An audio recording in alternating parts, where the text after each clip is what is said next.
नमस्कार दोस्तों, मैजिकल तैयारी के यूट्यूब चैनल पर आपका स्वागत है। आज बात करेंगे यूपी ट्रिपल एस सी पेट के मॉडल पेपर की, जिसमें मैंने स्टैटिक जीके के 30 क्वेश्चन शामिल किए हैं। फिर अगले वाले पार्ट में हम करंट अफेयर्स और मैथ के भी क्वेश्चन शामिल करेंगे। पहला प्रश्न है, मोहनजोदाड़ो का स्थानीय नाम क्या था? हम आपको बता दें, ऑप्शन है रेगिस्तान का टीला, नदी मुख भूमि का टीला, या फिर मृतकों का टीला, या फिर जीवन का टीला। इसका सही आंसर है मृतकों का टीला। मोहनजोदाड़ो का स्थानीय नाम मृतकों का टीला था। इसकी 1922 में खोज की गई थी और ये खोजकर्ता का नाम था राखाल दास बनर्जी। खोजकर्ता का नाम था राखाल दास बनर्जी।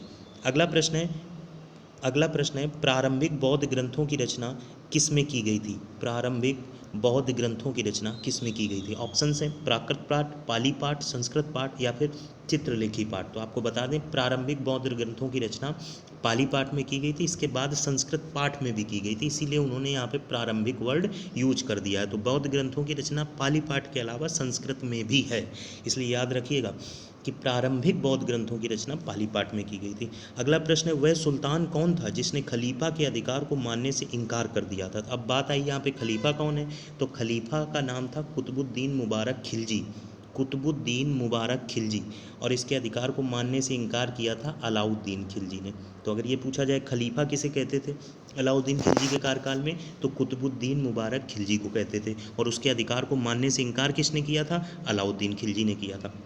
शिवाजी ने कितनी बार सूरत को लूटा? शिवाजी का कार्यकाल है 1627 से 1680 तक शिवाजी रहे थे। शिवाजी ने 2 बार सूरत को लूटा था। एक बार लूटा था 1664 में और एक बार लूटा था 1670 में। तो शिवाजी ने सूरत को कितनी बार लूटा था? 2 बार लूटा था। ये चारों क्वेश्चन क्लियर हो गए। पेपर ऐसा ही आता है, लास्ट ईयर के पूछे गए क्वेश्चन स्टैटिक जीके के बहुत इंपॉर्टेंट है। उन्होंने हर फील्ड से क्वेश्चन पूछ रखे हैं, उन्हीं से उठाए गए क्वेश्चन से, कुछ अलग या नया नहीं हम आपको बता रहे हैं। इन्हीं को सही तरीके से पढ़ लेने से आपको वहाँ पर क्वेश्चन मिल जाएंगे। ऑप्शंस अलग हो सकते हैं, पूछने का तरीका पलटा हुआ हो सकता है, लेकिन क्वेश्चन फ्रेमवर्क यही रहेगा।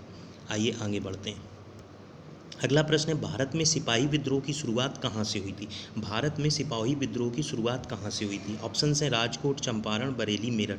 तो आपको बता दें, ये सिपाही विद्रोह 1857 में शुरू हुआ था। ये सशस्त्र सैन्य विद्रोह था जिसकी शुरुआत मेरठ से हुई थी। अगला प्रश्न है, कांग्रेस की पहली महिला अध्यक्ष कौन थी? श्रीमती एनी बेसेंट, श्रीमती सरोजनी नायडू, नेली सेन गुप्ता, अरुणा असफअली। बहुत ऑब्वियस क्वेश्चन है, श्रीमती एनी बेसेंट। ये कब बनाई गई थी? ये बनाई गई थी 1917 में।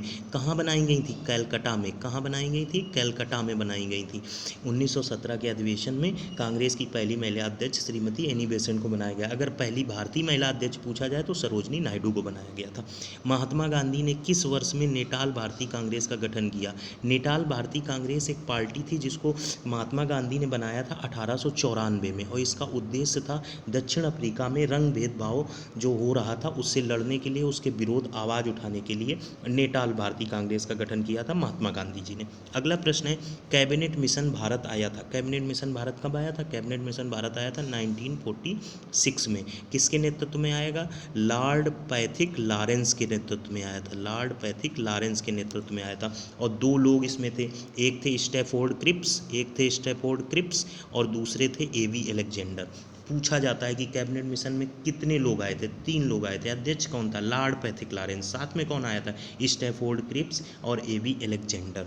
ये भी पूछा गया, तो कैबिनेट मिशन से संबंधित ये चीज़ भूलिएगा नहीं। आगे बढ़ते हैं। अगला प्रश्न है, निम्न में से कौन सा उपन्यास भारत के स्वतंत्रता सेनानियों के लिए प्रेरणा का स्रोत बना था? तो हम आपको बता दें, बंकिम चंद्र चटर्जी का आनंद मठ जो उपन्यास था वो स्वतंत्रता सेनानियों के लिए प्रेरणा का स्रोत बना था। ये जो बंकिम चंद्र चटर्जी का उपन्यास है आनंद मठ, इसको कभी पढ़ के देखिएगा। ये बंगाली देशभक्ति की बाइबिल कहते हैं इसको, बंगाली देशभक्ति की बाइबिल का भी नाम दिया गया। अगर पूछ दे कि बंगाली देशभक्ति की बाइबिल किसे कहा जाता है, तो बंकिम चंद्र चटर्जी की आनंद मठ उपन्यास को कहा जाता है, जो कि भारत के स्वतंत्रता सेनानियों के प्रेरणा का स्रोत भी रहा था। भारत का पहला भारतीय गवर्नर जनरल कौन था? अगर यहाँ तो भारत की जगह लिखना चाहिए स्वतंत्र भारत, क्वेश्चन थोड़ा अच्छा हो जाता है। स्वतंत्र भारत का पहला भारतीय गवर्नर जनरल थे सी राजगोपालाचारी। और अगर पूछ दे स्वतंत्र भारत का पहला गवर्नर जनरल कौन था, तो हो जाएंगे आपके लॉर्ड माउंटबेटन। लॉर्ड माउंटबेटन के बाद स्वतंत्र भारत का पहला भारतीय गवर्नर जनरल थे सी राजगोपालाचारी। तो ये याद रखिए, भारतीय लगा है तो सी राजगोपालाचारी, भारतीय नहीं लगा है तो लॉर्ड माउंटबेटन। कुल क्षेत्रफल के संदर्भ में विश्व के सबसे बड़े देशों में भारत किस स्थान पर है? कुल क्षेत्रफल के संदर्भ में विश्व के सबसे बड़े देशों में भारत किस स्थान पर है? तो आपको बता दें भारत 7वें स्थान पर है क्षेत्रफल की दृष्टि से, और जनसंख्या की दृष्टि से दूसरे स्थान पर। जनसंख्या की दृष्टि से पहले स्थान पर चाइना है और क्षेत्रफल की दृष्टि से पहले स्थान पर रसिया है। तो ये बहुत ऑब्वियस क्वेश्चन आएंगे, क्योंकि इसके लिए अर्हता तो आप देखिए 10th और 12th पास मांगी गई है, तो इसमें बहुत कठिन क्वेश्चन नहीं आने वाले। सिंपल क्वेश्चन जो हम होकर गुजर चुके हैं उनको रिमेंबरेंस के आधार पर रखना है, उसी में थोड़ा बहुत बदलाव कर दिया जाएगा। आइए आगे बढ़ते हैं। निम्नलिखित में कौन एक मोड़दार पर्वत का उदाहरण नहीं है? अगर आपने थोड़ा बहुत भी भूगोल पढ़ा होगा तो आपको पता होगा कि हिमालय, राकी और एंडीज ये मोड़दार पर्वत हैं, जबकि अरावली रेजिडुअल माउंटेन है। रेजिडुअल को माउंटेन को हिंदी में बोलते हैं अवशिष्ट पर्वत है, मतलब मोड़दार नहीं है। तो इसका सही आंसर हो जाएगा अरावली पर्वत।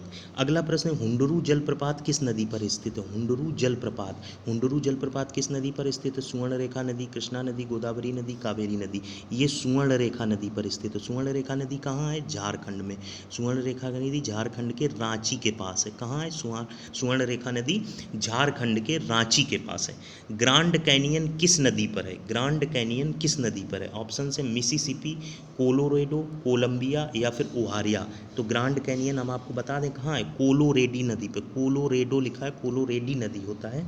ये यूएसए की है। मैक्सिको से होते हुए प्रशांत महासागर में जाती है। कहाँ से होते हुए? मैक्सिको से होते हुए प्रशांत महासागर में जाती है। कोलोरेडो नदी, ग्रांड कैनियन यूएसओ की नदी, मैक्सिको से होते हुए प्रशांत महासागर में गिरती है। निम्नलिखित में कौन सा देश संसार में यूरेनियम का सबसे बड़ा उत्पादक है?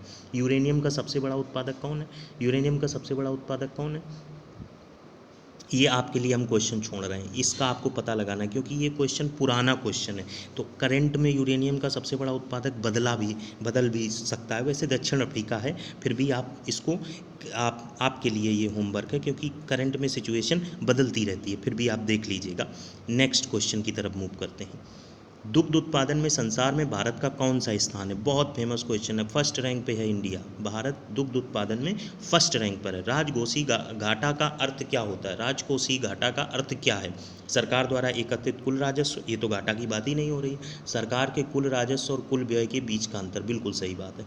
सरकार के कुल राजस्व और कुल व्यय के बीच का अंतर, यही राजकोषीय घाटा का अर्थ होता है। भारत में योजना आयोग का गठन किस वर्ष हुआ था? योजना आयोग का गठन हुआ था 15 मार्च 1950 को। 15 मार्च 1950 को गठन हुआ था। इसी का नाम बदलकर 1 जनवरी 2015 को नीति आयोग कर दिया गया। योजना आयोग और नीति आयोग का अध्यक्ष कौन होता है? अपने प्रधानमंत्री जी, जो कि वर्तमान में नरेंद्र मोदी जी हैं। और जो उपाध्यक्ष हैं वो डॉक्टर राजीव कुमार हैं, और जो सीईओ हैं वो अमिताभ कांत हैं। वो कौन हैं? अमिताभ कांत हैं, ये सीईओ हैं। और चेयरमैन जिनको बोलते हैं वो मोदी जी हैं। सीईओ ये कार्यकारी अधिकारी होते हैं, ये अमिताभ कांत हैं, और उपाध्यक्ष डॉक्टर राजीव कुमार हैं। ये बात नीति आयोग की हो रही है, जो 1 जनवरी 2015 से योजना आयोग का नाम बदल कर रखा गया था। भारत में राष्ट्रीयकृत बैंकों की संख्या कितनी है? 12 है एसबीआई को मिलाकर। कितनी है? 12 है एसबीआई को मिलाकर राष्ट्रीयकृत बैंकों की संख्या 12 है एसबीआई को मिलाकर। दुग्ध उत्पादन में भारत का कौन सा स्थान है? पहला। राजकोषीय घाटा का अर्थ क्या होता है? सरकार के कुल राजस्व और कुल व्यय के बीच अंतर। योजना आयोग का गठन कब हुआ? 1950। भारत में राष्ट्रीय बैंकों की संख्या कब है? 12। Let's move to the next question. अगला प्रश्न है, मिश्रित अर्थव्यवस्था का क्या तात्पर्य है? लघु एवं बृहद दोनों उद्यमों की विद्यमानता, निजी एवं सार्वजनिक दोनों क्षेत्रों की विद्यमानता, प्राथमिक एवं द्वितीयक दोनों क्षेत्रों की प्राथमिकता, उसमें से कोई नहीं। मिश्रित का मतलब होता है प्राइवेट एंड गवर्नमेंट दोनों क्षेत्रों की विद्यमानता, निजी एवं सार्वजनिक दोनों क्षेत्रों की विद्यमानता। संविधान सभा ने भारत के संविधान को कब अंगीकृत किया? 26 नवंबर 1949 को अंगीकृत किया और 26 जनवरी 1950 को लागू किया। तो इसका सही आंसर हो जाएगा 26 नवंबर 1949। स्वतंत्रता का अधिकार भारतीय संविधान के किन अनुच्छेदों में वर्णित है? स्वतंत्रता का अधिकार भारतीय किस अनुच्छेदों में है? 19 to 22। ये तो बहुत सिंपल क्वेश्चन है। लोकसभा का कार्यकाल कितनी बार 6 वर्ष तक बढ़ाया गया था? तो आपको बता दें, लोकसभा का कार्यकाल सिर्फ एक बार 6 वर्ष तक बढ़ाया गया। वो भी कब? जब इमरजेंसी लगाई थी इंदिरा गांधी ने 1975 में। 1975 में सिर्फ एक बार। वैसे तो कार्यकाल 5 वर्ष का होता है, लेकिन इमरजेंसी में कई सारे संविधान संशोधन और नियम कायदे चलते हैं, उसके तहत लोकसभा का कार्यकाल 6 वर्ष तक बढ़ाया गया था। आगे देखते हैं। सर्वोच्च न्यायालय के न्यायाधीश किस आयु में सेवानिवृत्त होते हैं। अगर आप अनुच्छेद 124 के दूसरे पार्ट को उठाकर देखेंगे तो उसमें इस बात का मेंशन किया गया है कि सर्वोच्च न्यायालय के न्यायाधीश 65 वर्ष की उम्र तक कार्य कर सकते हैं। 73वें संविधान संशोधन के अनुसार पंचायत का कार्यकाल कितना होता है। पंचायत का कार्यकाल जो होता है वो 5 वर्ष होता है। पंचायती राज से संबंधित संवैधानिक संशोधन है, ये भी पूछा जा सकता है। 73वें संवैधानिक संशोधन का किससे लेना देना, तो पंचायती राज से लेना देना है। बर्फ पर स्केटिंग करना प्रदर्शित करता है कि दाब बढ़ाने पर बर्फ का गलनांक घट जाता है। गलनांक घटेगा तो स्केटिंग करना आसान हो जाएगा, गलनांक घटेगा तो स्केटिंग करना आसान हो जाएगा। अगला प्रश्न देखते हैं। निम्नलिखित में किसने इलेक्ट्रॉन का आविष्कार किया था। आर्किमिडीज, रूमाल Amundsen, J Thomson, Rudolf Diesel. Archimedes तो उत्प्लावन का सिद्धांत दिए थे, तो ये तो होंगे नहीं। रूमाल आमुंडसन, रुडोल्फ डीजल ये तो चर्चा में भी नहीं उतने आते हैं। इलेक्ट्रॉन का आविष्कार किया था जे थॉमसन ने, और कब किया था, 1897 में किया था। अगर एक इलेक्ट्रॉन पर कितना आवेश है ये पूछा जाए तो 1.6 × 10⁻⁹ कूलाम होता है। शुष्क बर्फ किसका ठोस रूप है, ये CO2 का ठोस रूप होता है। ये गैस अग्निशमन मतलब आग को बुझाने में प्रयोग होती है।